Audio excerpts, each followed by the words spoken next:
Pamirsa ngelalahnyane kasus penyakit mulut dan kuku PMK Ring Bali. Sampun ngawit kepidap-dapin oleh Dinas Pertanian Denpasar.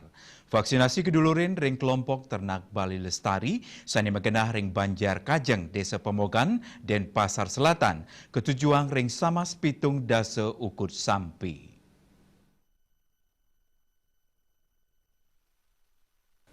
Penyuluh Pertanian Dinas Pertanian Kota Denpasar sane sepisanan pinake vaksinator PMK DRH Menhetik mausang vaksinasi puniki kelaksanaan risampun kepanggih PMK Nglimbak Ring Bali.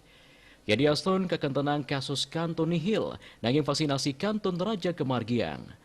Ring pemarginnyane vaksinasi kelimbakan antuk doh 3 kilometer saking genah sane kekantenang wenten kasus PMK. Manhetik ngewewehin rau mangkin anceng vaksinasi wantah katujuang ring sampi. Jadi asun kauningin PMK side ngelalahin ternak bawi, wiadin kambing, miwah domba. Asa menikatalar vaksin booster sampi puniki pacang kelaksanaan ring kalih wuku pungkoran. Ketua kelompok ternak sapi Bali Lestari, Imade Pahit merasa angayu bagia ring pemargin vaksinasi PMK puniki. Berharapan penglimbak vaksinasi, peternak merasa deg-deg santukan sampi pun sampun aman saking penglalah PMK. Tapi malih kauningin populasi sampi ring kelompok puniki, kakantanang akeh inggih punike Samas Pitung Dasa Ukud.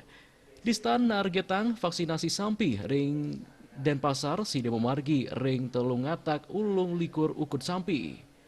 Asmara Putra, Bali Pos.